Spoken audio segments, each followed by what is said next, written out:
सखी सहेली।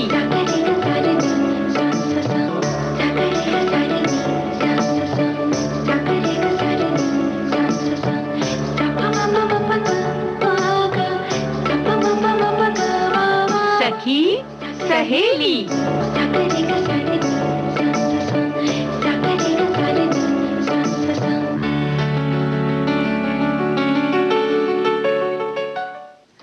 सभी सखियों सहेलियों को मंजू द्विवेदी और रेणु चतुर्वेदी का नमस्कार। रेणु जी, आज है मार्गशीर्ष महीने की पूर्णिमा और आज के दिन को हम दत्तात्रेय जयंती के रूप में मनाते हैं। तो कल रात को जब चांद देखा तो समझ में आ रहा था कि मतलब कल पूर्णिमा होगी। पूरा गोल गोल दिखाई दे रहा था। और आज सुबह सूर्य भी बड़ा चमकीला, कुछ ज्यादा बड़ा दिख रहा था, पता नहीं क्यों। अच्छा। हो सकता है कि सर्दियां अब जाने वाली हैं या ज्यादा मतलब बिल्कुल उरोज पर है, शीर्ष पर है, कह सकते हैं, अपने पूरे शबाब पे हैं। हाँ, इसलिए और यहाँ हम नए साल का इंतजार कर रहे हैं। हाँ, ये भी हो सकता है। वैसे नए साल का इंतजार हम सभी कर रहे हैं। अब केवल 2 दिन शेष बचे हैं, लेकिन इन दिनों अगर आपने चांद की तरफ नजर डाली हो, यानी रोज प्रतिदिन अगर नजर डाली हो, तो आपने ये देखा होगा कि इन दिनों चांद कुछ ज्यादा थोड़ा चमकदार दिखाई दे रहा है। उसके आसपास ऐसा लगता है कुछ एक आभा मंडल है या एक विशेष कोई चमक उसके आसपास दिखाई दे रही है। तो शायद ये कोई खगोलीय घटना होगी, कोई दूसरे ग्रह वगैरह शायद उनके आसपास होंगे। शायद नहीं, शायद नहीं, ये बिल्कुल घटना है और इस पर हमने कार्यक्रम भी किया था मंजू, और हमारे बहुत सारे श्रोताओं ने सुना भी था इसको, और हमने बताया भी था। 21 तारीख को खास तौर से ये खास घटना हुई थी, लेकिन अभी तक उसका असर है। 31 दिसंबर तक आप शाम को सूर्यास्त के समय जरूर आकाश की ओर देखें, तो वहां पर आपको दिखाई देगा कि वहां पर जुपिटर और मार्स बहुत पास में थे। उस दिन तो सबसे ज्यादा पास में थे 21 दिसंबर को, लेकिन अभी भी भाई धीरे धीरे तो दूर जाएंगे ना। जी। हाँ, उनकी चमक बरकरार है अभी भी, तो हम सब उसके प्रत्यक्षदर्शी बन सकते हैं, हम उसे देख सकते हैं। और उसका हमने बताया भी था कि एक फॉर्म भी है जिसको कि आप अपनी उसमें जो आपकी जानकारी या जो भी आपको अच्छा लगा नहीं लगा उसके बारे में अगर आप देंगे, तो इस खगोलीय घटना के बारे में वो चाहते हैं कि ज्यादा से ज्यादा लोग देखें और उसका आनंद लें। और इसके बारे में हमने अरविंद परांजपे जी, जो यहाँ पर नेहरू प्लानिटेरियम के निदेशक हैं, उनसे बातचीत भी की थी। बहुत अच्छी उन्होंने जानकारी दी थी, तो हम इस बार फिर आज बताना चाहते हैं कि जरूर देखिए। और सूर्यास्त के समय, और एक दिन तो सूर्य के चारों तरफ भी कुछ ऐसा वलय जैसा दिख रहा था, जैसे हम शनि के चारों तरफ रिंग देखते हैं ना, कुछ ऐसा ही दिख रहा था। तो कुछ ऐसी ही खगोलीय ये घटना है। हाँ, यानी ब्रह्मांड बहुत बड़ा है और उसमें इस तरह की घटनाएं होती, हमें अचरज होता है, लेकिन प्राकृतिक रूप से ऐसा होता रहता है। लेकिन थोड़ा सा यूं कहें कि ऑब्जर्व करने की जरूरत है, देखने की जरूरत है, ध्यान देने की जरूरत है, तो हम उन्हें महसूस भी कर सकते हैं। हाँ, बल्कि हम इसको ठीक करना चाहते हैं। जुपिटर और सैटर्न बहुत पास में थे, और ये उन्होंने बताया कि ये 800 साल बाद करीब ये घटना हुई है, काफी सैकड़ों साल बाद, और अब शायद 80 वर्ष बाद होगी। तो मतलब हम लोग शायद दोबारा ना देख पाए। हम प्रत्यक्षदर्शी हैं इसके। जी, और आज हम मतलब आजकल भी देख सकते हैं, क्योंकि थोड़ा बहुत आसपास तो धीरे धीरे दूर जाएंगे। और उन्होंने बताया कि जो हम लोग सप्तर्षि मंडल की बात करते हैं, उसमें जो 2 तारे नहीं दिखते हैं, रोहिणी और एक और उन्होंने बताया था, वो अगर दिख जाए तो कहते हैं कि आंख की रोशनी आपकी ठीक है। अच्छा। तो वो भी इस समय दिख रहे हैं। तो हम अपने श्रोताओं से गुजारिश करेंगे कि जरूर देखें इसे, चेक कर लें अपनी आंखों की रोशनी को। बिल्कुल। और तो इस तरीके की चीजें जब होती हैं कि कंजंक्शन जो होता है ना, तो ये जो बहुत सारे स्टार एक साथ हैं, नक्षत्र, तो उनका आनंद हम भी उठाएं। बिल्कुल। और हम बात कर रहे थे कि आज दत्तात्रेय जयंती है, मार्गशीर्ष महीने की पूर्णिमा के दिन ये दिन पड़ता है। और दत्तात्रेय को भगवान विष्णु, ब्रह्मा और शिव का अवतार माना जाता है। और ऐसा भी कहते हैं कि दत्तात्रेय ऋषि अत्रि और अनुसुईया के पुत्र थे, और उन्हें स्मृति मात्रानुगंता ये नाम उन्हें दिया गया। ऐसा इसलिए कहते हैं कि उनके स्मरण मात्र से ही वो अपने भक्तों के पास उनकी सहायता के लिए पहुंच जाते हैं। और ये भी मान्यता है कि भगवान दत्तात्रेय ने 24 गुरुओं से शिक्षा प्राप्त की थी। सबसे बड़ी बात यही है कि जब हम हम ऐसे गुरुओं से शिक्षा प्राप्त करते हैं तो हमारे में वो दिव्यता आ जाती है कि यूं कहते हैं ना कि स्मरण मात्र से, तो कोई ऐसा चमत्कार मत समझिएगा कि आप अपना कर्म छोड़ दें और सिर्फ ये सोचें कि हम अपने गुरु को या दत्त जी को याद करेंगे और हमारा सारा काम हो जाएगा। ऐसा नहीं होता है साथियों, बल्कि ऐसा होता है कि ऐसी जब दिव्य शक्तियां होती हैं, या यूं कह सकते हैं कि जैसे इतने गुरुओं से उन्होंने शिक्षा ली तो उनके पास जो ज्ञान का अथाह सागर था वो हमें बहुत शक्ति प्रदान करता है और हमारा मनोबल बहुत ऊंचा हो जाता है, इसलिए हम कुछ भी कार्य करने में सक्षम हो जाते हैं। हाँ, यानी प्रार्थना मात्र से हमें बहुत संबल मिलता है। और प्रार्थना, इबादत या प्रेयर जो चाहे कह ले रेणु जी, लेकिन ये हमारे जीवन का अटूट हिस्सा होना चाहिए। प्राचीन समय से ही हम देखते आए कि हम उठते ही प्रार्थना करते हैं, भोजन से पहले प्रार्थना करते हैं, स्कूल में प्रार्थना होती है, सोने से पहले प्रार्थना करते हैं। तो हमें ये सोचना चाहिए कि आखिर हम इतनी प्रार्थना करते क्यों हैं। तो सीधी सी बात है कि प्रार्थना का अर्थ है अपनी अंतरात्मा पर विश्वास रखना, ईश्वर पर विश्वास रखना, इस ब्रह्मांड पर विश्वास रखना। वैसे भी देखो ऐसा है ना कि विश्वास होगा तभी हम याद करेंगे, और इतनी बड़ी शक्ति है। जब हमने जैसे बात की सैटर्न की, जुपिटर की, शनि है, बृहस्पति ग्रह हैं, अलग अलग हैं, मंगल ग्रह है, और जिनको हम देख रहे हैं, तो इन सारों की अब इस पर कोई प्रश्न चिन्ह नहीं लगा सकता, ये है और हम देख रहे हैं। अभी हमने बात की पूर्णिमा की, अभी हमने बात की सूर्य की भी बात की, तो ये सारे जो नक्षत्र हैं कुछ हैं, तो इनकी शक्ति को हम कैसे नकार सकते हैं। और जिस तरह से ये चलायमान है, कौन इन्हें नियंत्रित कर रहा है, कैसे ये सब हो रहा है, तो कोई तो है लेकिन हम जानते नहीं है। लेकिन एक ऐसी अद्भुत शक्ति है जिनका इसके ऊपर नियंत्रण है। इस बात पर हमें विश्वास रखना चाहिए। कोई तो है जो दिखाई नहीं देता पर जलवा अपना दिखा रहा है। तो इनकी शक्ति एक्चुअल में, दरअसल बात यह है मंजू ना, कि हम जब प्रार्थना करते हैं तो खुद से इस तरह से जुड़ते हैं, क्योंकि हमारे अंदर भी एक छोटा सा ब्रह्मांड है, हम कह सकते हैं। सृष्टि की वही रचना हम भी हैं, बहुत छोटी। जैसे अणु परमाणु की अगर हम बात करते हैं तो उसे कितना भी आप बहुत छोटा भी कर दें तो भी वही शक्ति होती है जो बड़े एक विशाल में होती है। तो बिल्कुल वही शक्ति हमारे अंदर भी है। बस जरूरत है कि हम उसे पहचान लें। बिल्कुल, यानी कि जब हम प्रार्थना करते हैं तो हमारा अपने आप से साक्षात्कार होता है, हमारे अपने आत्मा से साक्षात्कार होता है, और हम ये समझने लगते हैं कि हम भी इस ब्रह्मांड का हिस्सा है। और आपने देखा होगा कई बार जब हम थोड़े से मुश्किल हालात में होते हैं और उस समय जब हम प्रार्थना करते हैं तो ये प्रार्थना हमें इतना संबल देती है, और कई बार ऐसी मुश्किल आन पड़ती है कि हमें उसी समय तुरंत हमें कोई निर्णय लेना होता है, और तब हम प्रार्थना करके अपनी शक्तियों को बटोरते हैं और वो काम कर जाते हैं। हालांकि बाद में हम ये सोचने लग जाते हैं कि बाप रे, ये काम मैंने कैसे लिया? ये इतनी शक्ति तो मेरे अंदर है ही नहीं। लेकिन उस समय बिल्कुल तुरंत आपको वो शक्ति कैसे मिली, अगर आप इस पर थोड़ा सा गौर करेंगे तो पाएंगे कि ये प्रार्थना का महत्व है, या ये प्रार्थना का असर है, और अपने आप से जुड़ने का असर है, अपनी शक्ति को पहचानने का असर है। तो हमारे एक साथी लिखकर भेज रहे हैं, खुद को पहचानो, बाह्य जगत के द्वंद्वों में खुद को जान न पाया, सच पूछो तो अपने से अपने होने का मान न पाया, झूठे अस्तित्व की सीमाओं में अंतर्मन की बातें समझ न पाया, झूठे रिश्तों की डोर में बंद सत्य सहज के रिश्तों की मजबूती बना न पाया। पहचान ढूंढने वालों पहले खुद को जानो, दुनिया में अपना साही हर एक को मानो, करो प्रार्थना अंतर मन से, हे ईश्वर मैं खुद को जान सकूं, पंच तत्वों से बनी इस काया को पहचान सकूं, फिर न द्वंद और भेद होगा, अपना साही हर मानो हितकर और श्रेष्ठ होगा। वाह, क्या बात है। बहुत बढ़िया लिखा है। तो हम ये कह सकते हैं कि प्रार्थना अनुकूलता में आनंद का काम करती है और प्रतिकूलता में आश्रय का काम करती है। इसलिए अपने जीवन में प्रार्थना को महत्व समझे, और जब भी समय मिले आप अपने उस ईश्वर को जरूर याद करें, प्रार्थना जरूर लेकिन करें। ये नहीं लगता मंजू की समय क्यों मिले, हर वक्त करना चाहिए। जैसे हम लोग क्या, ये सारी शायद लाइनें इसीलिए बनी हुई हैं कि सुख में सुमिरन सब करे, दुख में सुमिरन सब करे, सुख में करे न कोई। तो भाई अगर हम सुखी हैं या हमें जरूरत नहीं है तो भी अगर हम एक आदत बना लें, जैसे हम सोचते हैं कि व्यायाम हम तब शुरू करेंगे जब हम वृद्ध होने लगेंगे, तब हमारा शरीर शिथिल होने लगेगा, तब आपकी कोई आदत नहीं पड़ पाएगी।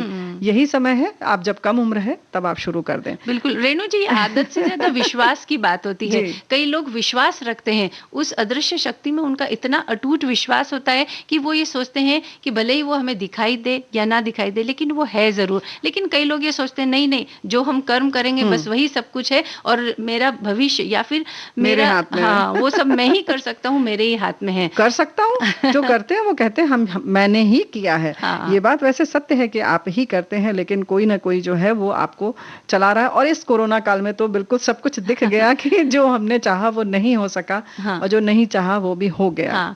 तो आज प्रार्थना के कुछ शब्द हम भी गुनगुना लेते हैं। जरूर।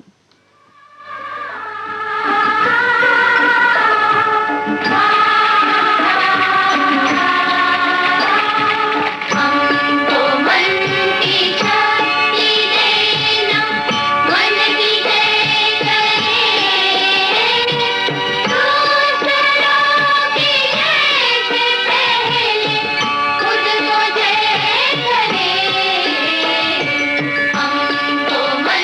की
मन की शक्ति के लिए आवश्यक है कि हर कार्य से पहले प्रार्थना कर ली जाए, या यूं कहे कि सुबह उठते ही थोड़ी प्रार्थना, सोने से पहले प्रार्थना की जाए, और भोजन से पहले प्रार्थना करना बहुत जरूरी है, क्योंकि भोजन को हम ईश्वर का प्रसाद समझते हैं। हाँ, वैसे भी बिल्कुल सही बात है, और यही इसीलिए हमने कहा कि अपनी आदत हर वक्त बना लें, न कि इंतजार करें कि जब हम परेशानी के दौर से गुजरेंगे या कोई दिक्कत आएगी तब हम प्रार्थना करेंगे।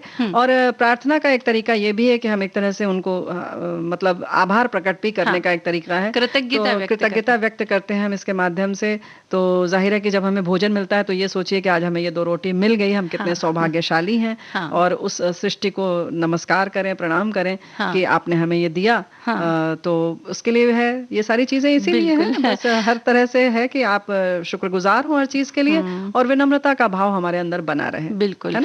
और जब भोजन की बात चली ना रेणु जी, तो सर्दियों का जो मौसम होता है खास तौर पर बहुत अच्छी तरह से खाने का मौसम होता है, और इसमें हम ये सोचते हैं कि भाई तली भुनी चीजें खा लें, अच्छी तेल वाली घी वाली चीजें खा लें, गरिष्ठ भोजन कर लें, सभी खाते ही हैं और सोचते हैं कि अच्छी गर्मी मिलेगी। लेकिन इसी के साथ थोड़ी सी सावधानियां भी रखना बहुत जरूरी है, क्योंकि जो सर्दी का मौसम होता है ये गले में संक्रमण के लिए बहुत उत्तम समय होता है, क्योंकि ऐसे कीटाणु पनप जाते हैं जो तुरंत गले में संक्रमण पैदा कर देते हैं। तो आज हम गले के संक्रमण से रहें सावधान, इस पर बातचीत करेंगे। वहीं माइक्रोबायोलॉजी में जो कैरियर की बात है, क्योंकि आज कैरियर का दिन है, इस पर भी बात करेंगे, और समय पर न सोने के क्या दुष्परिणाम हो सकते हैं, यानी कि हमारे शरीर में और क्या क्या, गले के साथ साथ और क्या तकलीफ हो सकती है, इस पर भी चर्चा करेंगे। तो संक्रमण की जो बात है ये हमारे लिए तो है ही, क्योंकि ये जो विषाणु, कीटाणु, जीवाणु जो भी कह लें, इनके लिए ये बहुत सही मौसम होता है इनके पनपने के लिए।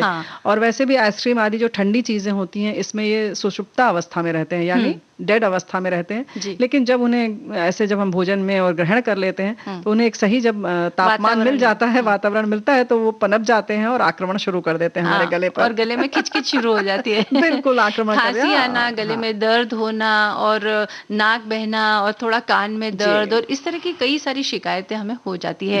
तो सावधानी हमें ये रखनी है, एक तो चूंकि बहुत जगहों पर बहुत ज्यादा अभी ठंड पड़ने लगी है, तो ठंडा पानी आप बिल्कुल ना पिए, मटके से लेकर के, या फ्रिज वाला तो हमें पीना ही नहीं है।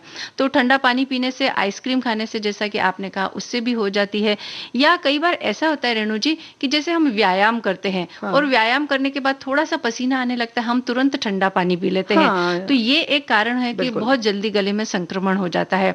इसके अलावा जैसे ही व्यायाम करने के बाद में हम ये सोचते हैं अरे पसीना आ गया, अब चलो अब तुरंत नहा लिया जाए, तो तुरंत नहाने के लिए चले जाते हैं, या फिर पंखा चालू कर लेते हैं। तो इस तरह जब शरीर का तापमान अचानक से जब बदलता है, तब भी ये संक्रमण होने की संभावना बहुत ज्यादा बढ़ जाती है। यानी कि ठंडे से आप एकदम गर्म में आए, या गर्म से एकदम ठंडे में जाएं। ऐसे ही नहा के निकल के आप एकदम से धूप में खड़े हो जाएं तो भी दिक्कत की बात है, और एकदम से धूप में, जैसे कभी मालिश की और धूप में बैठे हैं हम कि चलो होगा, और एकदम से नहाने चले गए, नहीं, आप पहले कमरे में बैठिए थोड़ी देर, फिर नहाने के लिए जाइए। तो इस तरह से शरीर जो है उसके संग मजाक ना करें, और उसके संग खिलवाड़ ना करें, उसको ऐसे चाबी की तरह बंद और ऑन ऑफ ना करें, धीरे धीरे, क्योंकि बहुत प्रकृति का बहुत अनमोल है ये तोहफा शरीर। क्योंकि देखते हैं ना मंजू अक्सर कि हमारा शरीर कितनी जल्दी, हम अंधेरे से रोशनी में आते हैं तो धीरे धीरे आंख दिखता नहीं है हमें, लेकिन सामंजस्य स्थापित करके हमें उसके अनुकूल ढाल देती है। ऐसे ही हम अंधेरे में जाते हैं तो बिल्कुल से घुप सा हो जाता है, लेकिन धीरे धीरे दिखने भी लगता है। तो किस तरह से बनाया है इसको सृष्टि ने कि बहुत आसानी से हमारा शरीर, जैसे अभी जो पसीना बहता है वो शरीर को के तापमान को नियंत्रित करने के लिए ही है। तो ये जो अनमोल चीज मिली है इसके संग मजाक ना करें। तो ये जो तापमान वाली बात हो रही है, गले के संक्रमण के लिए जो जैसे कह रही हो ना, तो इस बात का ख्याल रखें कि एकदम ठंडा ना खाएं, और आजकल तो वैसे भी बार बार कहा जा रहा है कि अधिक से अधिक गर्म पानी का सेवन करें। और ये जो हमारी फास्ट लाइफ हो गई ना रेणु जी, तो आपने जो स्विच ऑन ऑफ की बात करी ना, ये तो हम सभी की आदत में शुमार हो गया है कि कोई भी चीज हमें जल्दी चाहिए, बस जल्दी स्विच ऑन करो, मिल जाए, स्विच ऑफ करो और चला जाए। माइक्रोवेव इसीलिए तो है। हाँ, ये जो हमारी आदतें हो गई है ना कि सब कुछ जल्दी जल्दी होना चाहिए, लेकिन इन आदतों की वजह से कुछ थोड़े जो दुष्परिणाम है वो भी हमारे सामने आ रहे हैं। और जब ये गले का संक्रमण हो जाता है तो इसे बहुत ज्यादा दिनों तक हमें लापरवाही नहीं बरतनी चाहिए। जब और एक हमारे श्रोता ने ये भी लिखा है कि जैसे कई लोग फ्रिज में से कोई भी भोजन निकाल करके तुरंत उसका सेवन कर लेते हैं, तब भी गले में बहुत जल्दी संक्रमण हो जाता है, और ये बिल्कुल सही बात भी है। तो भोजन को निकाल करके आप कम से कम पहले आधा घंटा बाहर रखें, फिर उसे गर्म करें और गर्म करने के बाद उसे खाइए। अब हम आइसक्रीम आपको गर्म करने के लिए नहीं कह रहे हैं। नहीं, आइसक्रीम तो खाना ही नहीं है ना। हाँ, तो ये सावधानियां। लेकिन अगर थोड़ा बहुत संक्रमण है तो घर में ही हम छोटे मोटे उपायों से उसको ठीक कर सकते हैं। अगर बहुत ज्यादा है तकलीफ और या संक्रमण आपको लग रहा है कि ज्यादा अनियंत्रित हो चुका है, तो आप डॉक्टर के पास जरूर आए। लेकिन अगर छोटी मोटी बात है तो घरेलू उपाय जो कर सकते हैं वो ये है कि गर्म पानी में थोड़ा सा नमक डालिए, गुनगुने पानी में, और गरारे उससे करिए, है ना, गले के यहाँ उस पानी को ले जाइए और जैसे हम ग ग ग की आवाज निकालते हैं उस तरह से आप दिन में 3 बार अगर गरारे करेंगे तो वो संक्रमण थोड़ा कम हो जाएगा धीरे-धीरे। हमें लगता है कि दवा से भी बेहतर ये है, क्योंकि दवा भी जब डॉक्टर देते हैं जब बहुत ज्यादा संक्रमण होता है तो भी गार्गल करना या गरारा करना बहुत आवश्यक होता है। क्योंकि आप वैसे भी समझिए कि जो भी हमारे पास वहां पर जो कीटाणु हैं वो वहां पर घाव बनाते रहते हैं, और जब हम इस तरह से गरारा करते रहते हैं तो वहां पर सफाई होती रहती है, तो उन्हें कोई भी संभावना नहीं रहती है कि वो फिर से उसको वहां पर कोई घाव कर सके या वहां के चीजों को नष्ट कर सके। क्योंकि सचमुच तो यह है कि घाव ही होता है वहां पर, जो बढ़ता जाता है। और हम जो भी कुछ खा लेते हैं तो खास तौर से गरारा जरूर करें, क्योंकि खाने के बाद जो भी हमारे खाद्य पदार्थ वहां लगा रह जाता है, उसके छोटे छोटे कण, वो भी बहुत नुकसानदेह है। हाँ, और इसके अलावा जब नाक और गले में थोड़ी सूजन भी आ जाती है तो उसके लिए हम गर्म पानी में थोड़ा सा बाम या यूकेलिप्टस ऑयल जो होता है वो डाल करके उसकी वाष्प भी ले सकते हैं, वो भी बहुत सहायक होती है इसको ठीक करने के लिए।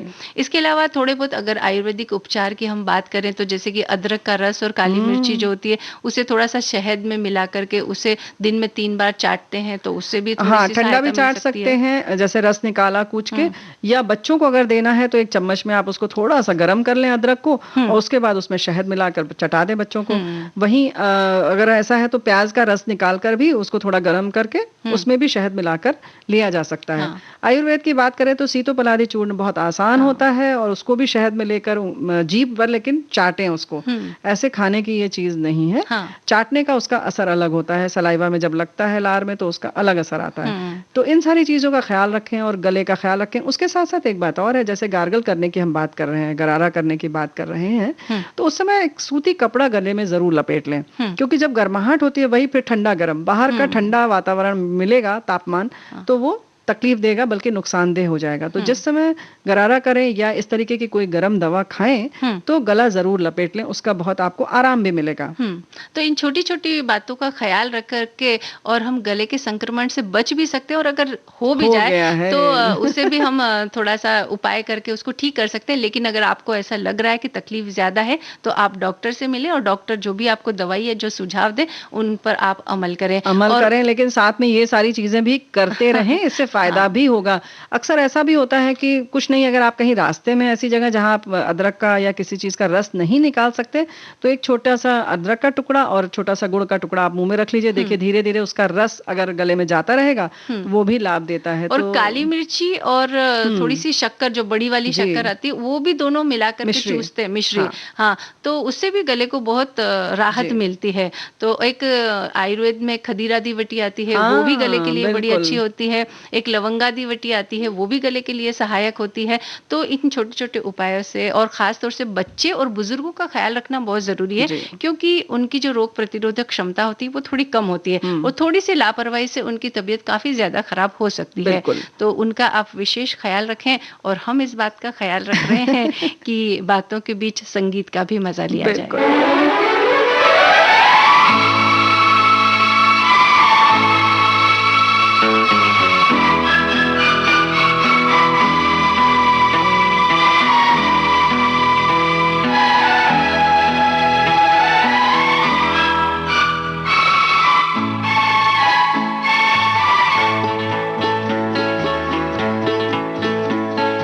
मौसम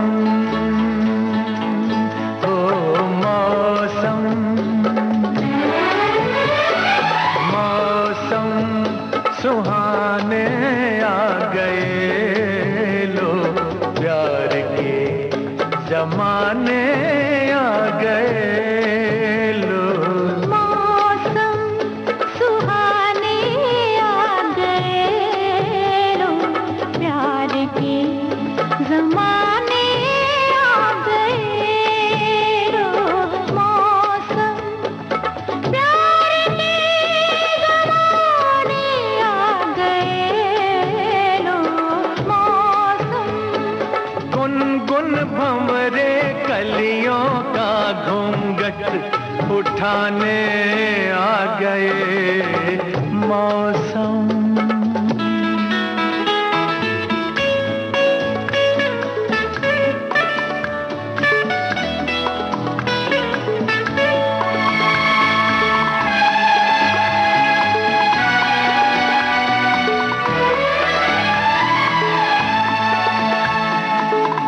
कोई देख इन जुल्फों का बिखरना तो भूले जीना मरना। चुप से फूलों की इन गलियों से गुजरना, ये फूल कहेंगे वरना। गुलशन में जाने कहाँ से दो दीवाने आ गए।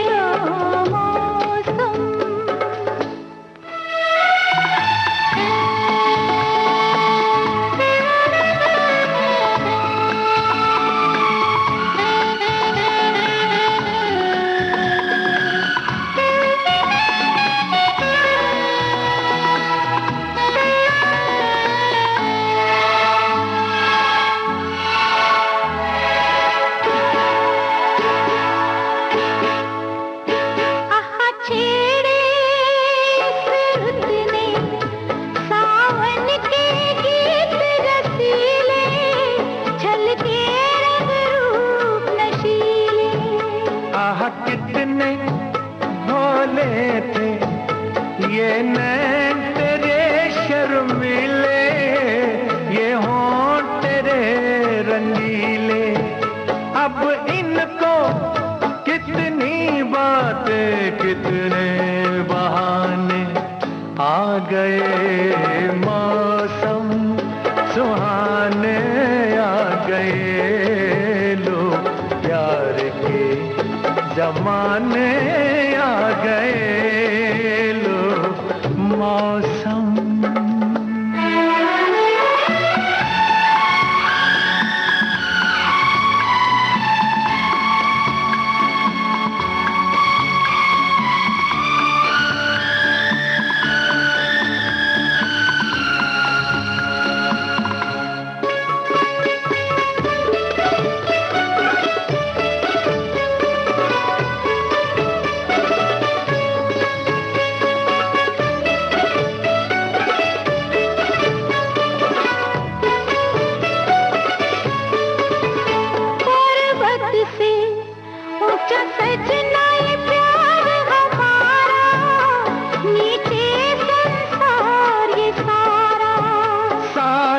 से गहरा सजनी ये प्यार हमारा, कितना है दूर किनारा।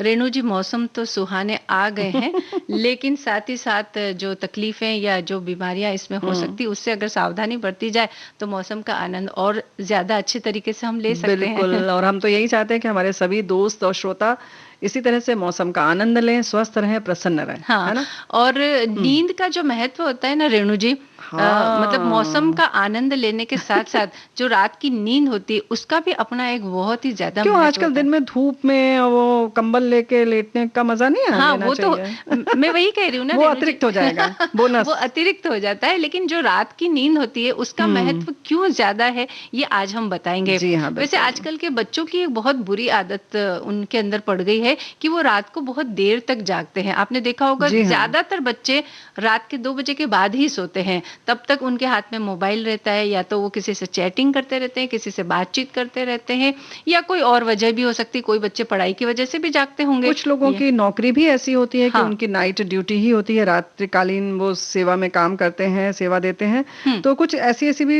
कारण है, लेकिन वहीं कुछ ऐसी भी बात है कि अब बच्चों ने या हम लोगों ने ये सोच लिया है कि रात में ही सोना जरूरी नहीं है, दिन में भी सोया जा सकता है। हाँ, ऐसा भी मानते हैं ये लोग। सोचा जरूर है ऐसा रेणु जी, लेकिन उसके जो दुष्परिणाम अब हमें सामने आते हुए दिख रहे हैं कि हमने देखा होगा कि कई कम उम्र के बच्चों में भी कई गंभीर बीमारियां होने लगी है।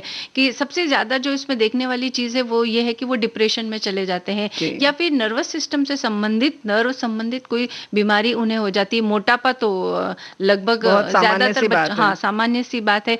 तो ये सारी बीमारियां जो है ये सामने आई, तो पता चला कि इतने छोटे बच्चों में ये तकलीफें क्यों हो रही है। और जब शोध हुए तो पता चला कि ज्यादातर बच्चों में एक तो जागने और सोने का जो समय है वो उनका ठीक नहीं है, और खान पान की आदतें उनकी ठीक नहीं है। इसकी वजह से ये बीमारियां बहुत बढ़ गई। बर्गर, पिज्जा जैसी चीजें आम बात है, फ्राइज ये खा लेना, और उसके बाद रात के 2-3 बजे तक जागना और सुबह 11 बजे तक सोए रहना। ये जो जंक फूड वाली बात तुमने पहले बीच में की मंजू, उसके लिए एक बड़ा लोगों का इस वक्त खास तौर से कोरोना काल में तो समझ में आ ही गया कि किस तरह से जिन्होंने जंक फूड नहीं बहुत खाते थे और नहीं खाया, उनका बिना कुछ किए, यानी कि बिना व्यायाम, बिना खाने पर नियंत्रण किए, उनका वजन आराम से 6-8 महीने में 5 किलो कम हो गया, बिना कुछ किए। हाँ। तो अब आप समझ लीजिए कि हम ये जो जंक फूड, ये जो बर्गर, पिज्जा या बाहर का जो भी हम खा रहे हैं, वो हम क्या खा रहे हैं। यानी कि हम बिना मेहनत के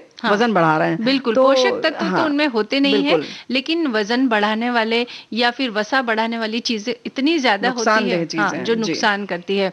अब जो हम रात की नींद की बात कर रहे थे ना रेणु जी, हमारा शरीर जो होता है ना वो कई तरह के हार्मोन का स्त्रवण करता है। दिन में अलग करता है, मतलब जो हमारी जरूरत होती है दिन की उस हिसाब से करता है, और रात को जो हार्मोन स्रावित होते हैं वो अलग तरह के होते हैं, वो अलग प्रक्रियाओं के लिए होते हैं। तो जो रात को जो जिनका हार्मोन का स्रवण होना है वो तभी होते हैं जब हम रात को गहरी नींद में चले जाते हैं, और कुछ प्रक्रियाएं उस समय संपन्न होती है, खास तौर पर वो प्रक्रियाएं जो शरीर से गंदगी निकालने का काम करती है। बिल्कुल, और पाचन का भी कार्य होता है। इसलिए अक्सर आपने देखा होगा कि जब आप ज्यादा खा लेते हैं तो अक्सर 3-4 बजे के बीच में आपको उल्टी होती है। वो क्योंकि उस समय पैनक्रियाज जो है वो ऐसा निकालता है रस जो कि पचाने का काम करता है। चूंकि वो नहीं निकलता है और आप देर तक जाग चुके होते हैं तो आपको उल्टी होने लगती है। ऐसे ही अब आप सोचेंगे कि पित्त सुबह ही क्यों बिगड़ता है। अक्सर देखा है कि रात में हम जब जाग जाते हैं तो सुबह पित्त बिगड़ जाता है। अब जिन बच्चों की हम बात कर रहे हैं या जिस पीढ़ी की हम बात कर रहे हैं मंजू, वो अभी युवा हैं, उनमें इतनी गंभीरता से ये नहीं दिखाई दे रहा है, लेकिन हाँ एक निश्चित उम्र के बाद ये अवश्य दिखेगा, सामने आएगा। तो बेहतर है कि हमने जैसे कहा कि आदत अभी से बना लें। पित्त सुबह ही क्यों बिगड़ता है? क्योंकि उसका उसी समय स्त्राव होता है, उसी समय वो सिक्रीशन होता है उसका। और वैसे भी कहते हैं कि प्रकृति पूरे दिन ऊर्जा ग्रहण करती है और रात में निकालती है। तो कुछ ऐसी चीजें हैं, इसीलिए सुबह देखिए हम सुबह 4 बजे के बाद या जब ब्रह्म मुहूर्त में हम ध्यान आदि की बात करते हैं, पढ़ने की बात करते हैं, ताकि हम प्रकृति से बहुत कुछ ले सकें। क्योंकि वो उस समय निकाल रही होती है।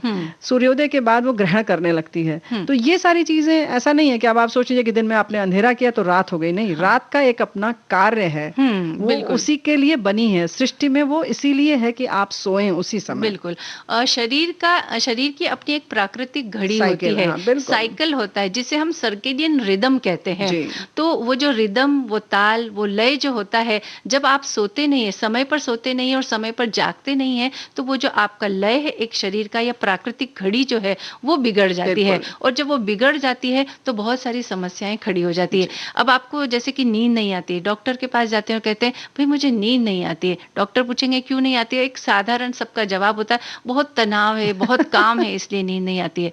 डॉक्टर कहेंगे अपना तनाव भूल करके सोने की कोशिश कीजिए। वो कहेंगे लेकिन हम कर नहीं पाएंगे। तो कहने का मतलब ये है कि नींद नहीं मिलने से तनाव बढ़ेगा और तनाव बढ़ने से नींद नहीं आएगी। बिल्कुल। तो ये एक साइकिल कुचक्र तैयार हो है, जाता है, एक बिल्कुल। चक्र तैयार हो जाता है। और ये चक्र जब बहुत दिनों तक चलता है, बहुत गंभीरता से जब आगे बढ़ जाता है, तो कई सारी बीमारियां होने का खतरा जी। बढ़ जाता है। जो हमारा प्राकृतिक रूप से जो घड़ी है हमारी, वो पूरी तरह से बिगड़ जाती जी है। हाँ। इसलिए नींद को खेल ना समझे, बल्कि ये हमारे शरीर की बहुत बड़ी आवश्यकता है। इस बात का ख्याल रखें। ख्याल रखें। रात और के एक बात और है, अक्सर आपने देखा होगा दोस्तों, हम इस समय आप थोड़ा सा सतर्क होइए। एक निश्चित समय पर, जहाँ बचपन में आपने जब सोते होंगे जिस समय, उस समय निश्चित एक बार गहरी नींद आती है। हम उससे खिलवाड़ करते हैं, उससे जूझते हैं, हाँ। उससे लड़ाई करते हैं और उसको भगा देते हैं। तो एक बार आप देखिए, तो जैसे कि खाने का एक निश्चित समय अगर आपका बचपन से जो है, उस समय आपको भूख लगेगी, भले ही आप उसके आधी घंटे पहले खा चुके हों। हाँ। ऐसे ही सोने के लिए भी एक निश्चित समय पर बहुत गहरी नींद आती है, और हम कुछ करते हुए, और खास तौर से ये फोन, लैपटॉप या कंप्यूटर देखते हुए या कुछ और जरूरी काम करते हुए भी उसको टाल जाते हैं। तो उसे इसीलिए वो न बिगड़ टालें। जाता हाँ। है। हाँ, तो जैसे कि रात के 11 बजे सोना आप तय कर लें, और जी। सोने के पहले आधे घंटे पहले अपना मोबाइल को साइड में रख दें, टीवी बंद कर दें, बिल्कुल। या कोई ऐसा कार्य जो आपका ध्यान भटका रहा है, उससे अपना पूरा ध्यान हटा लें और पूरा ध्यान इस बात पर केंद्रित करें कि भाई अब 11 बजने वाले हैं, मुझे सोना है थोड़ी देर में। और इस तरह की भावनाएं जब आपके मन में आती है, तो निश्चित तौर पर आपको उस समय पर नींद आने लग जाएगी। हो सकता है कि अगर आपका साइकिल बिगड़ा हुआ हो तो थोड़े दिन आपको दिक्कत आएगी, लेकिन अगर आप एक बार मन में ये बात सोच लें कि नहीं मुझे 11 बजे सोना ही है, और अपनी आदतों में थोड़ा सुधार कर लें, तो निश्चित तौर पर आपको 11 बजे नींद आएगी। और जब नींद आएगी तो सुबह 6 बजे तक चूंकि आपकी नींद पूरी हो चुकी होगी, और अपने आप आपकी आंख खुल जाएगी।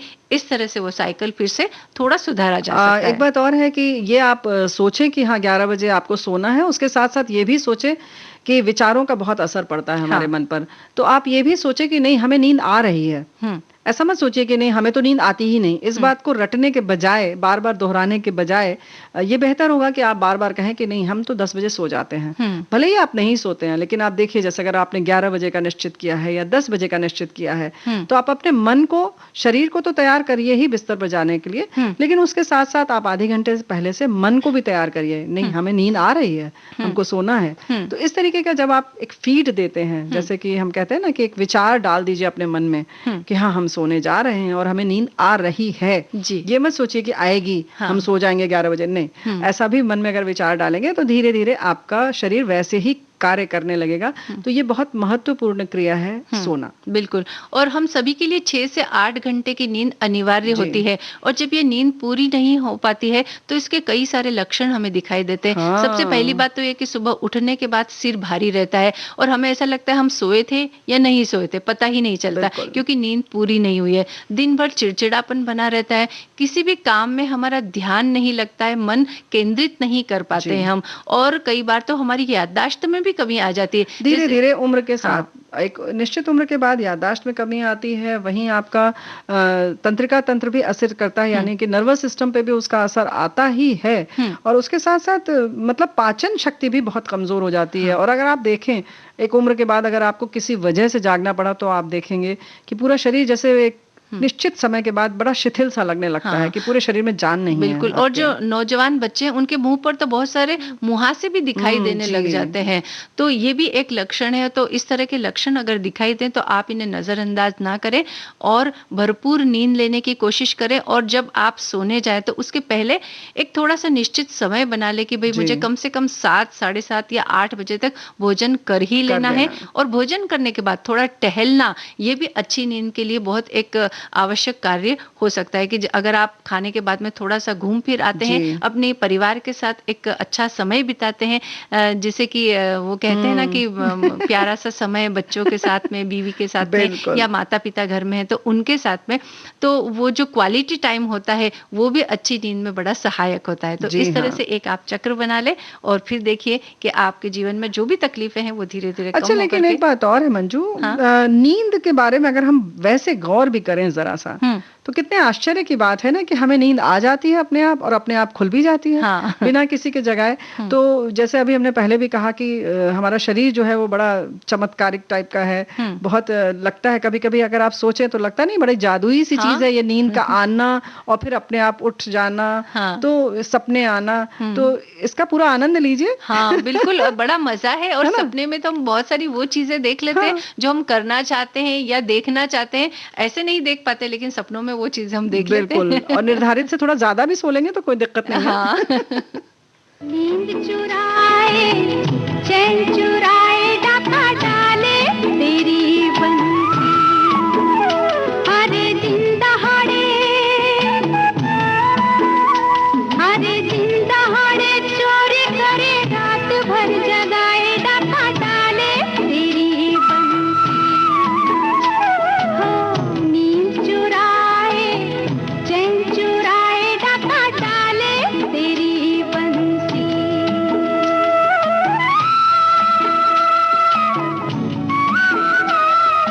मन में लगे ऐसे आंगन जैसे चमके बिजुरिया बादल में,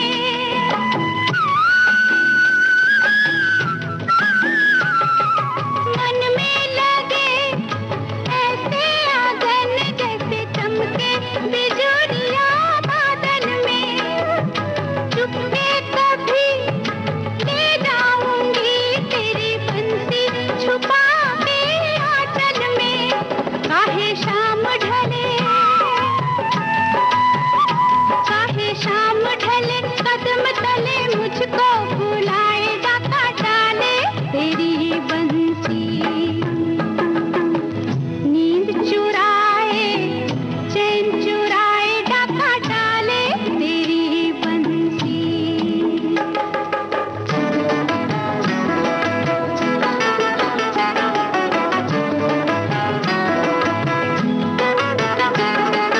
समझी थी मैं नटखट है तू, बस माखन चुराया करता है।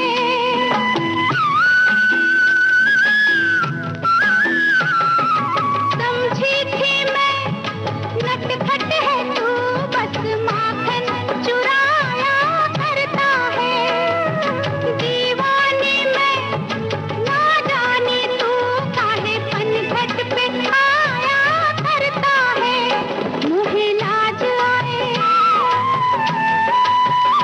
मुझे लाज आए, हाय नहीं बात कही जाए, डाका डाले तेरी बंसी।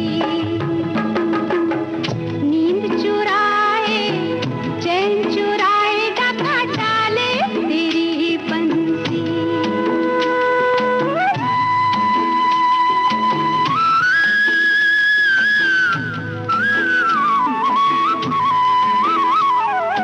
बंसी की धुन सुन के पिया दिया मेरा कहीं खो जाता है।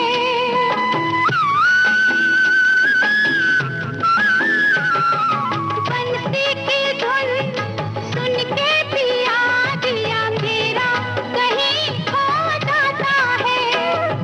मैं क्या कहूँ क्या ना कहूँ, मुझे ना जाने क्या हो जाता है।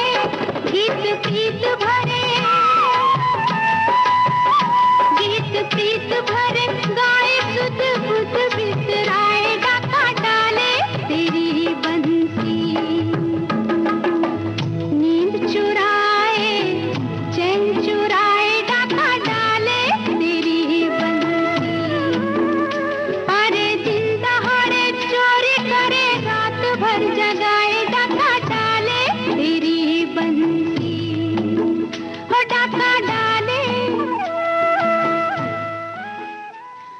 नींद उड़ने के तो वैसे कई कारण होते हैं रेणु जी, लेकिन आपकी नींद किस वजह से उड़ी है ये आपको खुद सोचना होगा, तय करना होगा और फिर उसका उपाय करना होगा। जी।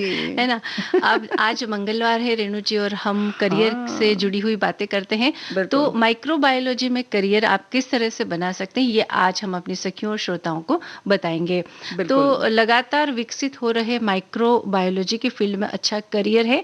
12वीं में फिजिक्स, केमिस्ट्री और बायो पढ़ने वाले ये कोर्स कर सकते हैं।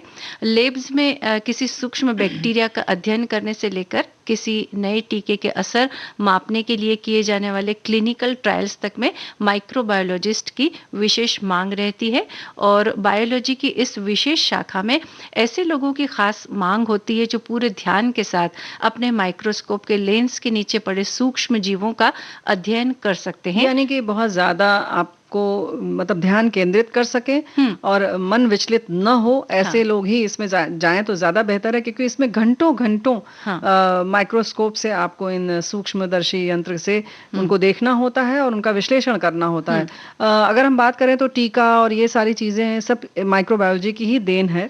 बहुत सारी चीजों में बिल्कुल, जो बहुत बारीक चीजें होती है ना उन्हें भी देखना बारीक पड़ता से है। बारीक। हाँ, इसीलिए माइक्रोस्कोप की जरूरत पड़ती है। और इसके अलावा जो चीजें हैं उनका विश्लेषण करना या फिर कई तरह के केमिकल डाल करके देखना पड़ता है कि उसका रंग किस तरह से परिवर्तित हो रहा है, तब वो क्या चीज हो सकती है, इस बारे में जानकारी लेनी पड़ती है। इसलिए उनको ये काम करना होता है। और चिकित्सा के क्षेत्रों के अलावा अन्य क्षेत्रों में भी इसकी मांग है। माइक्रोबायोलॉजी विज्ञान की ऐसी शाखा है जिसके तहत सूक्ष्म जीवों जैसे कि शैवाल, बैक्टीरिया, प्रोटोजोआ, वायरस आदि का गहराई से अध्ययन किया जाता है।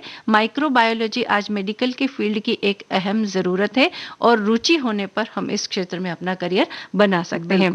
और इसके अलावा माइक्रोबायोलॉजी की पढ़ाई करने वालों के लिए ग्रेजुएशन से लेकर पीएचडी तक के स्तर के कोर्सेज उपलब्ध हैं।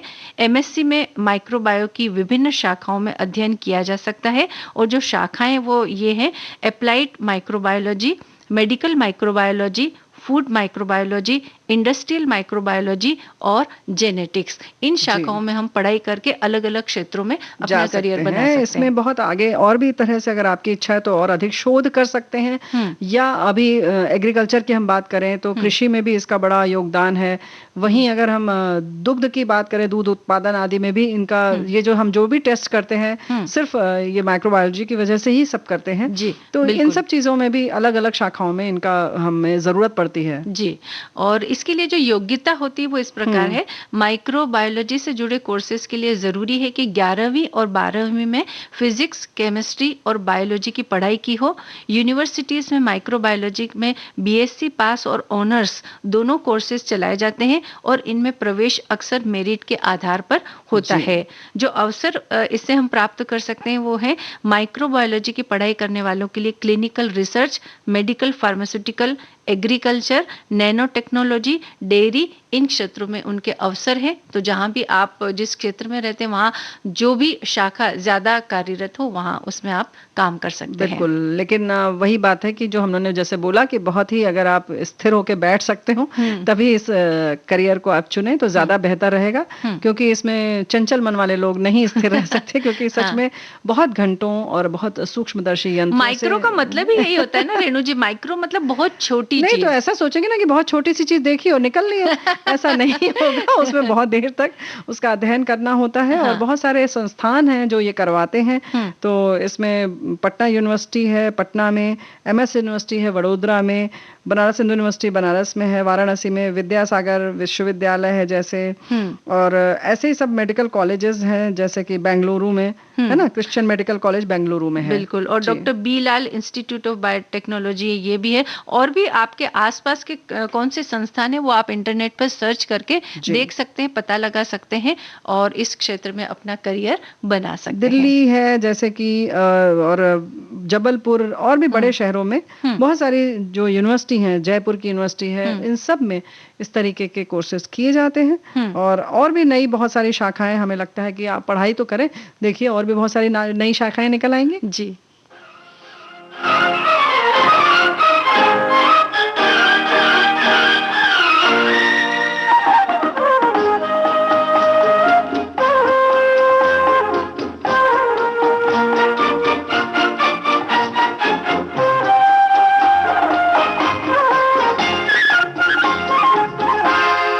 कलियों ने घूंघट खोले, हर फूल पे भंवरा डोले। लो आया प्यार का मौसम, गुलो गुलजार का मौसम।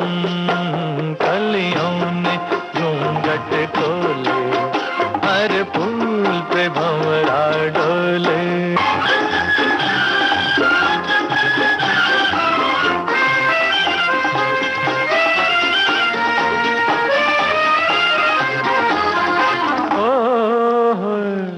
जब तू चमन में आए, हर उनका मुस्कुराए। जब तू चमन में आए, हर उनका मुस्कुराए। है बेहिजाब तेरा शबाब, हम हो गए दीवाने। लो आया प्यार का मौसम, तेरे दीदार का मौसम। कलियों ने घूंघट खोले, हर फूल पे भंवरा डोले।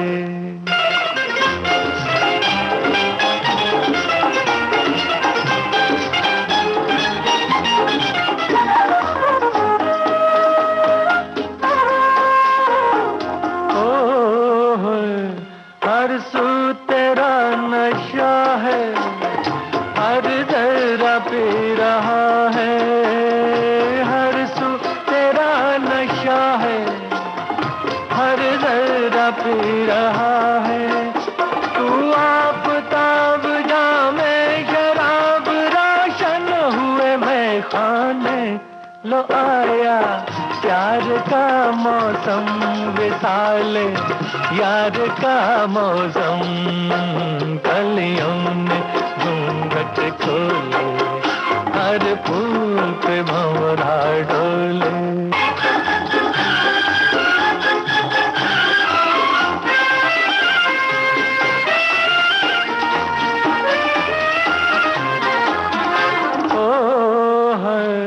जाने बाहर आजा, दिल के करार आजा।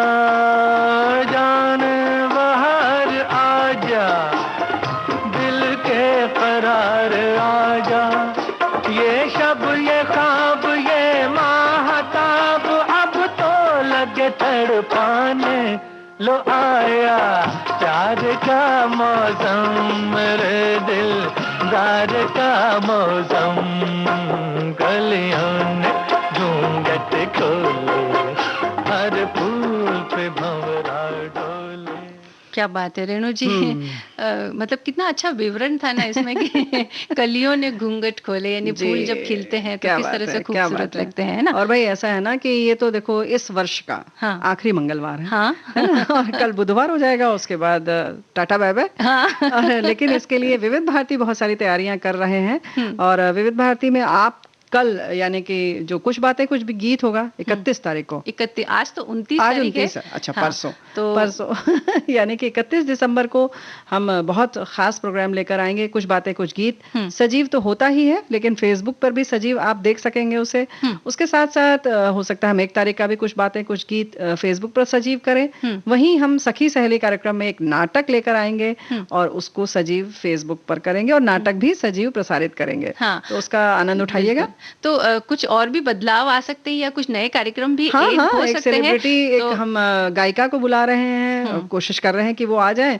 ऐसे एक हो सकता है कि 2 आ जाए, तो कुछ कार्यक्रम हो सकता है 10 बजे वाला कार्यक्रम, या हो सकता है भारत की गूंज वो प्रस्तुत करें। तो कुछ इस तरीके का हमारा प्रयास चल रहा है, तो बने रहिएगा 31 दिसंबर और 1 जनवरी को विविध भारती के साथ। इसीलिए तो हम कहते हैं ना, सुनते रहिए देश की सुरीली धड़कन विविध भारती। तो आपको पता चलता रहेगा कि कार्यक्रमों में थोड़ा बहुत जो बदलाव आता है, या विशेष दिनों पर आता ही है। हम नए कार्यक्रम लेकर आते हैं, कोशिश करते हैं, तो वो आपको सुनने को मिलेंगे। इसी के साथ हमें एक कोशिश और करनी चाहिए रेणु जी, कि हम अक्सर माता पिता ये शिकायत करते हैं अपने बच्चों के बारे में कि आजकल बच्चे संवेदनशील कम हो गए हैं, या संस्कारों की कमी हो गई है, बैठते नहीं है साथ में, है ना? बिल्कुल, समझ की कमी हो गई है उनमें। लेकिन हमने क्या कभी इस बात पर गौर किया है कि हमने ये सब देने के लिए, संस्कार देने के लिए या संवेदनशील संवेदनशीलता आए, इसके लिए हमने क्या कोशिश की है? हम ये तो करते हैं कि भाई उनको अच्छे से अच्छे बड़े स्कूल में, जहाँ पर हम ये सोचते हैं कि बहुत अच्छी वहाँ शिक्षा मिल रही है, ऐसे स्कूल में हम एडमिशन दिलाते हैं। या जब सुविधाओं की बात आती है, जो भी आधुनिक उपकरण हैं वो हम बच्चों को देने की कोशिश करते हैं। लेकिन क्या हमने ये सोचा है कि हम संस्कारों कैसे आएंगे बच्चे में, इसका भी हमें प्रयास करना चाहिए। हम यही कहने वाले थे कि संस्कार दिए नहीं जाते, जब आप खुद करेंगे तो बच्चे अपने आप उसको ले लेंगे। हाँ, है ना? तो घर के वातावरण को थोड़ा सा बदलना या उस तरह का माहौल बनाना बहुत जरूरी है। आजकल होता क्या है, पति पत्नी दोनों काम पर जाते हैं, तो बच्चे बिल्कुल अकेले रह जाते हैं, तो वो अपना ज्यादातर समय या तो टीवी या इंटरनेट पर बिताते हैं, और वहां से संस्कार मिले ऐसी तो कोई उम्मीद नजर नहीं आती है। जी, तो अगर मिलेंगे भी तो हमें लगता है थोड़े से आयातित होंगे, मतलब बाहर के आए हुए होंगे। तो हम सब तो चाहते हैं ना कि बच्चे हमारी तरह हों, या हमारे घर की जो चीजें हैं, जो रिवाज है, जो आदतें हैं, जो अच्छी बातें हैं, वो बच्चों में आए। तो उसके लिए तो आप ही को करना होगा। बिल्कुल, और उसके लिए जरूरी है कि बच्चों को उनके ग्रैंड पेरेंट्स यानी कि दादा दादी या नाना नानी या यूं कहें कि बुजुर्गों का साथ मिले, क्योंकि बुजुर्ग उस एक सेतु की तरह काम करते हैं जो इन संस्कारों के संवाहक होते हैं। जैसे बुजुर्ग हमें बहुत सारी कहानियां सुनाते हैं, पुरानी बातें हमें बताते हैं, कहावतें हमें सुनाते हैं, तो उससे जो संस्कार हमारे अंदर या बच्चों के अंदर पनपते हैं वो हम ऐसे कहीं से ला नहीं सकते। या फिर बच्चों का और उन बुजुर्ग लोगों का जो एक साथ होता है या एक दूसरे की सुविधाओं का वो जिस तरह से ख्याल रखते हैं, तो बच्चों में संवेदनशीलता पनपती है, उसे हम कहीं से ला करके उन्हें नहीं दे सकते हैं। इसके लिए बात फिर वही है कि हम सतर्क जो रहे ना, बार बार हम लोग जो कहते हैं कि बच्चों को क ख ग लिखना तो आप सिखा सकते हैं, लेकिन ये सारी चीजें जो आप खुद करेंगे वही बच्चे सीखेंगे। आप खुद अपने बुजुर्गों के साथ क्या व्यवहार कर रहे हैं, अगर आप बहुत सम्मान से देख रहे हैं या आप उनके महत्व को समझ रहे हैं, उनको सम्मान दे रहे हैं, उनकी छोटी छोटी चीजों का ख्याल रख रहे हैं।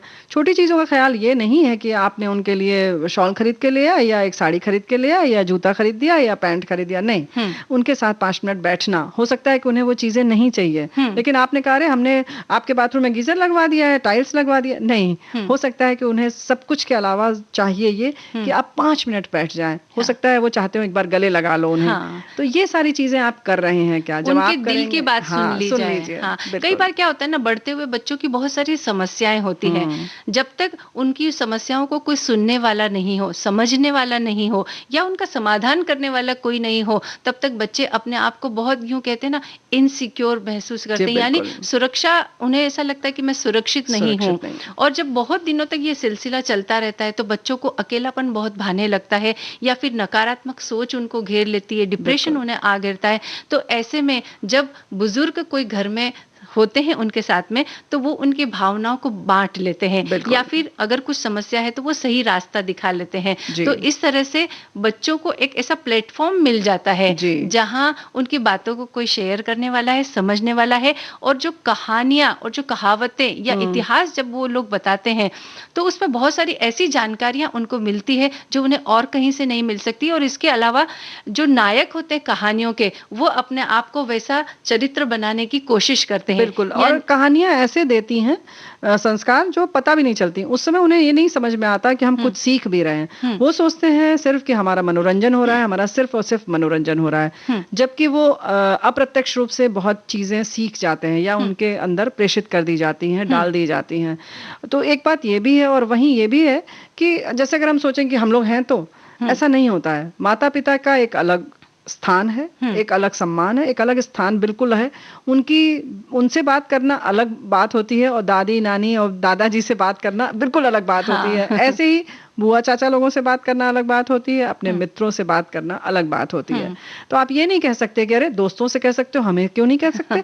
या तुमने दादी को ये बात बता दी, हमें नहीं बताई? अरे नहीं बता सकता वो, क्योंकि ये बात सिर्फ और सिर्फ वो अपनी दादी को ही बता सकते हैं।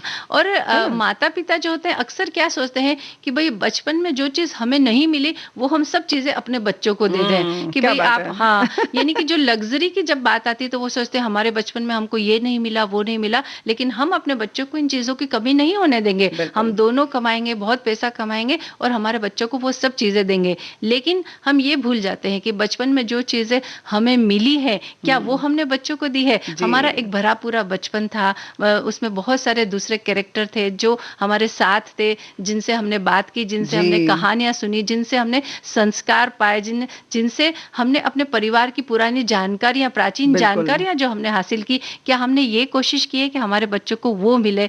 तो ये या हमें अपने घर का बहुत वैभवशाली इतिहास भी होता है, हमारे दादाजी क्या थे और परदादा क्या थे, बहुत सारे घरों में ऐसा होता है, लेकिन हमें पता ही नहीं होता है, या ये बातें कहीं बाहर से मिलती हैं तो वो बात नहीं बनती, जब घर से मिलती हैं तो एक आत्मविश्वास सा बढ़ता है बच्चों में।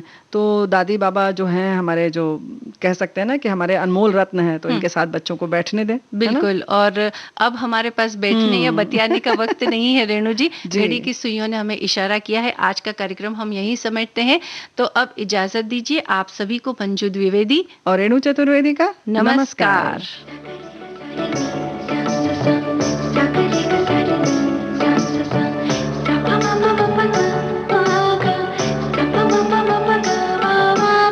सखी सहेली।